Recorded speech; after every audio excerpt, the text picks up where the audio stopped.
Hi everyone, I'm Maddie Hayes, a student at Washington and Lee University, and I'm going to be reading you my paper. My paper's title is Poverty and Religion. Is religion the answer to poverty? But if anyone has the world's goods and sees his brother in need, yet closes his heart against him, how does God's love abide in him? Christianity calls its believers to help those in need, as well as many other religions. 32% of the world is Christian, and they believe the teachings of the Bible, which calls them to action against poverty. About 84% of the world is religious, with the smallest percentages of religion in developed nations. That is about 5.8 billion people out of 6.9 billion that claim to be religious in 2010. In the poorest countries, about 95% of people say religion is important in their daily lives, while the richest countries, only 47% make this claim. These percentages are massive. Significantly more than half of the world's population is religious. In the same world, 9.2% of people survive on less than $1.90 a day in extreme poverty. Over 1.9 billion, or 26.2% of people, live on less than $3.20 a day, and about 46% of people live on less than $5.50 a day. If a large percentage of the world is religious, and a large percentage of the same world is impoverished, these two must overlap often. But what do they have to do with each other? Do they even have anything to do with each other? Many people think it is solely the role of the government, non-religious organizations, or money to alleviate poverty, but religion and faith play major roles in the alleviation of poverty physically, mentally, and spiritually. I'm not dismissing the importance of government aid or non-religious organizations, as we see the major role they play here in the United States. But in many countries, government aid is not feasible because of their poor government situation. So what roles do and should religion and faith serve both in the daily lives of people in overcoming their poverty and in religious and faith-based organizations in fighting poverty for others? Although not every religion is the same, namely Buddhism in Thailand differs from Buddhism in South Africa. Generally, religion is a set of beliefs, practices, and systems that cause belief in and worship of a controlling force or power, such as a personal god or another supernatural being. Many people think poverty is just a lack of survival and monetary resources, but poverty is hunger. Poverty is a lack of shelter. Poverty is being sick and not being able to see a doctor. Poverty is not having access to school and not knowing how to read. Poverty is not having a job, is fear for the future, living one day at a time. Poverty has many faces, changing from place to place and across time, and has been described in many ways. Most often, poverty is a situation people want to escape. So poverty is a call to action, for the poor and the wealthy alike, a call to change the world so that many more may have enough to eat, adequate shelter, access to education and health, protection from violence, and a voice in what happens in their communities. Religion and faith should and do play three important roles in the alleviation effort of poverty. Religion and faith can redirect human concerns, provide an ethical foundation for alleviating poverty, and create a responsibility to alleviate poverty. First, redirected concerns. Although the main focus is motivating the non-poor, religion does also address how the poor can deal with poverty. One of religion's roles is to redirect human concerns. Simply, religion should and does help impoverished people cope with the tragedy of poverty. Poverty debilitates humans physically and mentally, but many religions have answers to deal with these difficulties. Religions help impoverished people redirect their concerns to something other than their physical or mental state. Buddhism teaches its followers to renounce material wealth, and Christianity teaches things that are above are more valuable than the material things on earth. The Bible teaches that Christians will go to heaven, so impoverished Christians have the peace that their God is taking care of them. And this world is only temporary, because soon there will be no more pain and no more sorrow for eternity. However, some African religions teach that this world wealth correlates with the gods having favor on people, and poverty means the gods are displeased with other people. Religion's role should not be to justify poverty and inequality. Instead, it should focus on existence in the afterlife and the hope for the future. Thus, impoverished people's concerns are redirected to the more important concern and are not focused on material and earthly concerns. Most religions teach existence in this world is of course important, but there is so much more.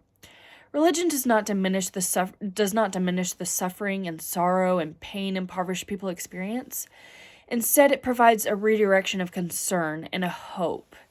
Studies shows religion helps Africans make sense of the AIDS epidemic ravaging their families and communities, on the role of emotion and new religious identify construction among gang members in Central America, and how religious beliefs became a source of agency to people in poor communities. Africans were able to understand these horrible tragedies because they know this life is temporary. Also, a PNAS story found that world religions partly function to ease the burden of lower socioeconomic status. Here we see how religion has helped religious people all over the world redirect their concerns because they understand this life, with all its horrible pain and suffering, is temporary. They can cope with this short-term pain for the eternal reward they have waiting for them. Next, ethical function. Religion also serves as an ethical function for non-poor religious people. Simply, religions teach non-poor religious people to help alleviate poverty. Indeed, the world's 4 major religions, Hinduism, Buddhism, Christianity, and Islam, all include doctrines of performing economic activities and charitable deeds. Most religions teach a responsibility to take care of fellow human beings. If every human felt responsible to care for their fellow man, this world would be a much better place. In Christianity, the wealthy are told to give to those in need. Acts 20:35 says, "In all things I have shown you that by working hard in this way, we must help the weak and remember the words of the Lord Jesus, how he himself said, 'It is more blessed to give than to receive.'" Jesus calls his followers to give, and they will be blessed for it. Byers argues 3 main points regarding the ethical function of religion. Religion must teach society proper values and principles to be applied in economic systems, must teach society the moral obligation of generosity, and must assist in restoring and maintaining human dignity. First, society must change its ideas of the needs of people. And religion can serve in this role because it can provide proper values and principles. We live in a society that values material things and consumption of these material things. Our society believes these things are necessary to function and participate in it. Thus, if religion could change these views, impoverished people would not believe they need these temporary items and could spend their money on necessary things. They could live a fulfilled and happy life because they do not feel discontent with their place in society if religion could teach equality to economic systems. It is understandable why impoverished people spend their money on what some would define as unnecessary, such as a TV. Society dictates that they need this to function well in it.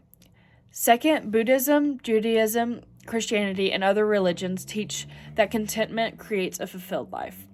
Thus, when religious people have what they need, they can give to others because they do not need excess stuff. They understand that joy and happiness do not come from things, so they can use their resources and give to others who are in need. These teachings cause a community of generosity that gives to the impoverished and meets their needs. Finally, religion must teach society that human beings are valuable and must maintain human dignity. Poverty creates inequality in our society, and many people view impoverished people as worthless. However, most religions teach that people are valuable, and religious people are called to treat everyone with dignity and respect. Thus, religions must teach society these values so impoverished people are treated with the dignity they deserve as human beings. People are worth more than their income or their choices, and religions can help society have this value. Poverty alleviation. Yes, religion redirects human concerns as it has an ethical function in society, but it also takes action, causing non-poor religious people to work to alleviate poverty. Religions remind people that this world does not matter and it is only temporary, but religions also address the fact that people live in this world for years, which can be grueling. Thus, it causes people to fight poverty and not stand for the injustices and inequalities it creates. A story from Annie, the regional program manager of World Vision in Malawi, tells us how greatly religious organizations can help alleviate poverty. She says, some men in the community used to spend their money getting drunk and would beat their wives and children. But after attending some training by World Vision, they began to change. They saw their own value as children of God, and their role in their family changed from power-wielding abuser to protector and provider. Their hearts changed. Their families changed. Their community changed. And this is not a one-off example. In fact, I've found that it's pretty common in our work. This powerful story shows how religious organizations take care of the whole person. They value people and address the causes of poverty. They do not just provide solutions, they make lasting impacts on alleviating poverty. Annie's work impacted a whole community. Religious organizations are needed to help the effort of alleviating poverty. Gottfried Schweiger writes, given the impact of limited state capacity, natural disasters, and climate change, there is a clear need for effective partnerships between governments and religious groups to ensure the efficient and sustainable delivery of social services and to bring about social change for the benefit of those in poverty. Governments can only do a limited amount to alleviate poverty, so religious organizations have to step in and help alleviate poverty. Today, religious organizations play a massive role in addressing and alleviating poverty. Religion plays a major role in the alleviation of poverty already and should continue to do so. Religion and poverty today. There are so many religious organizations and religious people that do important work to alleviate poverty. This is the good side of religion and what it should be doing to help alleviate poverty. However, it has also caused systemic poverty in other areas when people abuse their power. People manipulate and control the impoverished with religion, which is an ugly sight. Reverend Walter Mwabzi from Africa explains 3 ways the elite class has used religion to influence the lower class: control, suffering, and money.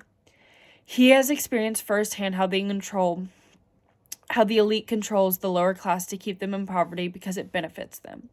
Sadly, I have seen this firsthand as well.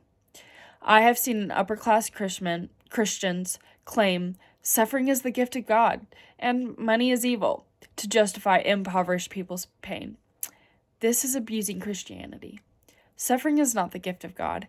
Jeremiah 29:11 says, "For I know the plans I have for you, declares the Lord. Plans to prosper you and not to harm you. Plans to give you a hope and a future." Satan causes suffering, not God. God wants his people to prosper and have a hope and a future. I've seen elite Christians claim that money is so evil, so it is better to be in poverty. They claim poverty is a gift from God, and other religions claim poverty is judgment from the gods.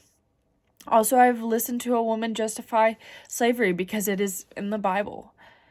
People use religion to justify the injustice and tragedy of poverty. It is not right. It is also how they justify not helping people. Sadly, this is the ugly side of religion and poverty today, and it is a harsh reality. However, this is people abusing and manipulating religion for their gain. This is not true religion or the function religion is meant to serve, but it is a heartbreaking part of the story. Conclusion. Religion should be a major part of the alleviation effort of poverty because most religions help impoverished people redirect their concerns, serve as an ethical function, and thus greatly help in alleviating poverty. However, we do need to watch out for people who abuse religion and use it for their own gain. In the end, I've experienced the beauty of religion changing people's lives and creating a community that loves and helps each other. I hope we can live in a world one day that does not abuse religion, and instead it allows religion to change the world in the effort of alleviating poverty. I do not think religion is the sole answer to poverty. I do not think anything can be the perfect or only answer to poverty. But I do think it is one of the answers to the story and can serve in major ways in the effort to alleviate poverty. Thank you.